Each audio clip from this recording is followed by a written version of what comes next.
예수 믿는다는 것은 예배의 복을 받았다는 것입니다. 교회가 개혁돼야 되고 성도가 개혁돼야 되고 우리의 신앙이 개혁돼야 된다는 거예요. 도대체 무엇이 개혁이고 어떤 개혁을 통해서 앞으로 어떠한 신앙생활을 해야 될 것인가 함께 말씀을 통해서 찾아보고자 하는 것입니다. 우리가 예배드릴 수 있다는 것, 이것이 이미 개혁자의 자세인 것입니다. 안타깝게도 예배의 대상이 하나님에서 사람에게로 바뀌어버린 것이 타락입니다.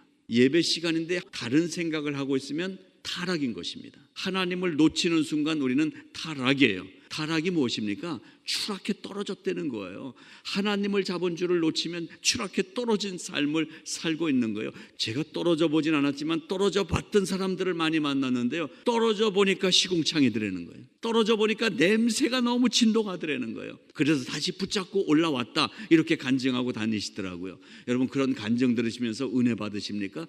안 떨어진 게 은혜예요.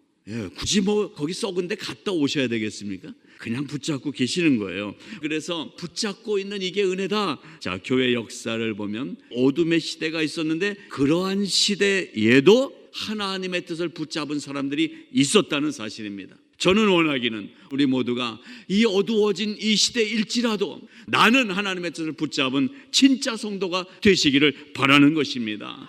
계시록의 7교회 중에 라오디게아 교회는 책망을 받은 교회입니다.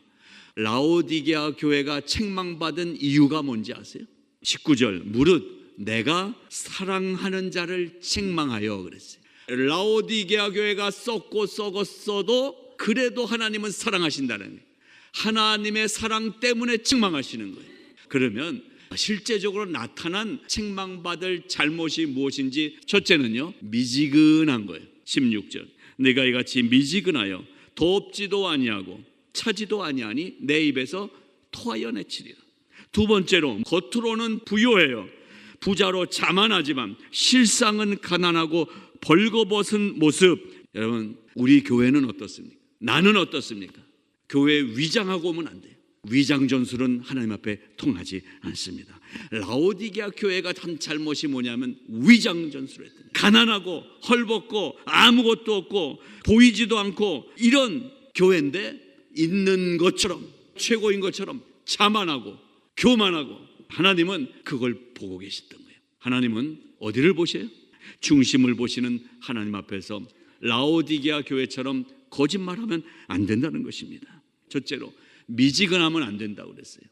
커피를 마셔도요, 미지근한 커피처럼 맛없는 게 없습니다. 커피는 어떤 커피가 제일 맛있는 커피예요? 뜨거운 커피예요. 여러분, 하나님은 성령의 뜨거움을 주셨는데 성령을 담고 있는 내가 너무나 차가워. 그 뜨거운 성령이 임하는데도 내가 대충 식게 만들어요. 그리고 그래도 나 교회 다니는 사람, 믿음 있는 사람, 나 목사, 나 장로 이러고 다니더라는 거예요. 미지근하면 토해 내리라 그랬어요. 영성이 식어버리면 우리의 영성을 리필해 줄 유일한 한 분은 성령 하나님이신 것입니다. 그래서 성령 충만을 기도해야 되는 거예요. 사랑하는 여러분, 하나님의 뜻을 찾은 교회는 미지근하게 있을 수 없습니다. 그래서 열정을 신앙적인 용어로 바꾸면 성령 충만인 것입니다. 사도 바울이 내가 선한 싸움을 싸우고 나의 달려갈 길을 마치고 믿음을 지켰으니 이제 후로는 나를 위하여 의의 면류관이 예비되었으므로 주 곧 의로우신 재판장이 그날에 내게 주실 것이라 그랬어요. 소망이 뜨겁게 하더라고요. 여러분, 지금을 보면, 내 삶의 어려움을 보게 되면 너무나 답답해요. 그러나 성경을 통해서 앞으로 나에게 펼쳐질 소망의 나라를 바라보게 되면 하나님의 약속이 보이게 되면서 내 안에 뜨거운 열정이 생기더라는 것입니다. 성령을 받으니까 내 속에 있는 생명의 성령의 법이 죄와 사망의 법과 싸움하는 거예요. 이 싸움에서 이기기 위해서 열정이 필요한 거예요. 하나님은 우리가 뜨거운 신앙생활 하기를 원하시는 것입니다. 내가 매일 기쁘게 순례의 길 행함은 주의 영이 함께함이라. 성령이 계시네, 할렐루야 함께하시네. 시네. 여러분, 열정이 있어야 찬송이 뜨거워지는데요. 이 라오디게아 교회처럼 미지근해진 내 심령에 성령의 충만의 역사가 일어나는 아침이 되시기를 바랍니다. 두 번째 책망받은 내용은 교만함이었어요. 자만해졌어요. 착각을 했어요. 그러다 보니까 위선을 하게 돼요. 부족한 것이 없다고 생각하는 이 교회에 하나님은 이렇게 말씀하십니다. 네가 인생이 곤고한 것과 네 삶의 모습이 가련한 것과 네가 진짜로 가난한 것과 보는 것 같아도 아무것도 소망을 보지 못하는 눈먼 것과 차려입은 것 같지만 벌거벗고 있는 것 같은 모습을 네가 알지 못하는구나. 하나님의 뜻을 찾은 교회는 하나님의 시각을 회복한 교회입니다. 교회 건물 아름답지요.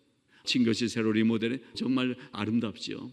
하나님의 시각을 갖게 되면 초음파 기계도 찾아내지 못한 저 깊은 곳에 있는 내 마음을 찾아내게 되더라는 것입니다. 하나님 앞에서 그래서 거짓말할 수 없게 되는 것입니다. 여러분, 미지근하여 역겨운 모습, 교만하고 착각하고 위선하고 무지한 라오디게아 교회의 모습에 대해서 그럼 어떻게 해야 되는가를 가르쳐주고 있습니다. 19절, 무릇 내가 사랑하는 자를 책망하여 징계하노니, 한번 따라하겠습니다. 그러므로 네가 열심을 내라, 회개하라. 네가 열심을 내라, 회개하라. 자, 다시 한번 하겠습니다. 자기 이름을 부르세요. 시작. 동진아, 열심을 내라, 회개하라. 세상을 살아도 열심이 필요한데 영원한 세상을 살기 위해서 열심을 내야 되지 않겠느냐는 거예요. 여기에 더 구체적으로 18절에 이렇게, 그러면 어떻게 하는 게 열심을 내는 것인가, 어떻게 하는 게 회개하는 것인가, 세 가지를 말씀하셨습니다. 첫째로요, 불로 연단한 금을 사서 부요해지라. 불로 연단한 금, 정금, 믿음을 가지라. 믿음을 붙들어라. 믿음이에요. 주님 믿음이에요. 두 번째로 흰 옷을 사서 입으라고 실천상을 주셨어요. 흰 옷을 사서 입으라. 교회는 더러워지면 안 되는 곳이에요. 더러운 게 교회 들어오면 안 되는 거예요. 순결, 성결. 첫째 믿음, 두 번째 성결함, 그리고 세 번째 안약을 사서 바르라 그랬어요. 안약을 사서 바르라. 눈이 잘 안 보이면 얼마나 답답합니까? 영적인 게 보이지 않으면 온갖 짓을 다 합니다. 하나님이 안 보이니까, 하나님의 뜻이 안 보이니까. 그러나 안약을 바르면 하나님이 보시는 것을 우리도 보게 되면 하나님이 지금 원하시는 게 이거구나, 이게 보이는 거예요. 안약을 사서 바르라는 것은 하나님의 시각을 가지라는 말씀인 것입니다. 그런데 보십시오. 혼자 있을 때 내가 정말 믿음의 사람인가? 혼자 있을 때 깨끗한가? 그리고 하나님의 눈을 나도 갖게 해주세요. 기도해야 되는 거예요. 홀로 있는 시간에 주님이 찾아오십니다.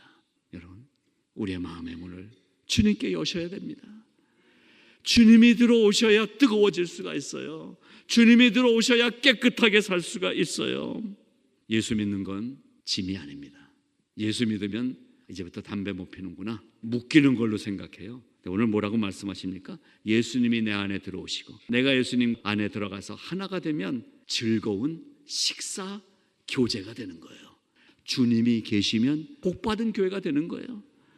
주님의 뜻은 이 세상에서 이긴 우리가 함께 찬양하며 영생을 누리게 하시는 것이 하나님의 뜻입니다. 그래서 계시록 22장에 가면 하나님의 뜻을 찾은 교회가 어떠한 복을 받는지 말씀하셨습니다. 다시는 밤이 없겠고 등불과 햇빛이 쓸데없으니 이는 주 하나님이 저희에게 빛이심이라. 저희가 세세토록 왕노릇하리라. 여러분, 왕노릇하는 권세를 받으신 것을 믿으시기 바랍니다. 믿음 가지고 정결하게 하나님의 눈으로 이 세상을 바라보면서 살 때에 이 축복이 교회에 임하는 줄로 믿습니다.